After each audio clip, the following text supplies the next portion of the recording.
monsieur Yann Leduc, votre conseiller France Télécom. Voilà, je me permets de vous appeler concernant votre facture téléphonique de décembre 2010.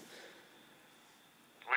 Alors, je ne sais pas si c'est normal ou si c'est une erreur de notre part. Dans ce cas, vous veillerez à nous en excuser. Nous avons remarqué plusieurs appels en direction du Mali. C'est une plaisanterie. Ah non, pas du tout, non. Plusieurs appels en direction de Bamako le 15 décembre à 20h pour une durée d'appel de 30 minutes, le 20 décembre à 14h30 pour une durée d'appel de 15 minutes, et le 25... C'est absurde. Ah ben écoutez, je m'excuse monsieur, j'ai la facture devant les yeux, mais apparemment, ces numéros, alors peut-être que vous ne savez pas qu'on les a passés depuis votre poste téléphonique, mais... Vous connaissez mon nom? Monsieur... Oui, c'est ça, oui. Ah oui, nous l'avons sur la facture, domicilié à Pau. Oui, quelle adresse exactement? Alors, nous avons route... Attendez, excusez-moi. Rue des Framboisiers, numéro 230. Non, c'est fantaisiste. Hein. Ah non, c'est pas la bonne adresse? Non, c'est pas moi, non. Ah, non, je m'excuse. C'est une erreur, hein. Ah, excusez-moi, parce que nous avons le nom apparemment qui correspondrait. La facture, donc, apparemment, il y aurait... C'est pas moi. Moi, je sais pas mon adresse. Hein. Ah, parce que si vous passez des appels téléphoniques un peu surtaxés et que vous ne voulez pas les payer, je veux dire, il y a quelques problèmes. C'est absurde. Quel Je problème? jamais appelé au Mali, moi. Ouais, je suis désolé, mon cher monsieur. Ouais, c'est une facture, un appel en direction de Bamako.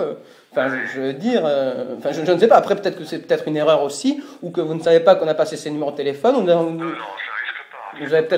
Vous avez peut-être aussi voulu falsifier votre adresse pour les relever, hein, pour éviter de payer un supplément.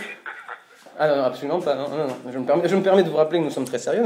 Je m'excuse en tout cas si ces appels n'ont pas été passés, mais c'est un délit de modifier de son adresse pour éviter la surtaxe. Hein. Ne retournez pas les choses. Hein. Ah ben, je suis...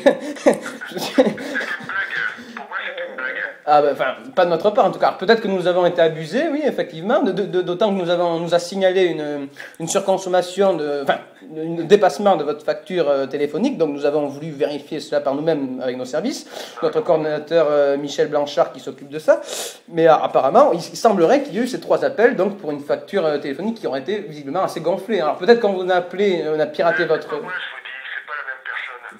Peut-être qu'on a piraté votre ligne aussi, je veux dire, ça c'est pas impossible. Hein. On a déjà eu des cas comme ça, des plaintes déposées dans notre service. Non. Non, C'est une erreur, tout simplement. peut-être. Oui, le nom correspondra alors peut-être. Je ne sais pas. Je ne sais pas quoi vous dire. Il n'y a rien à dire, c'est une erreur. Pour la police. La police sera prévenue de toute façon. Hein. Oui. Nous réglerons ça devant les tribunaux aussi, hein, parce que prendre les gens pour des cons, hein, ça commence à bien faire. Hein. Eh oui, bien sûr. C'est un peu scandaleux tout ça. Quand même, me permet de rappeler, on ne s'amuse pas.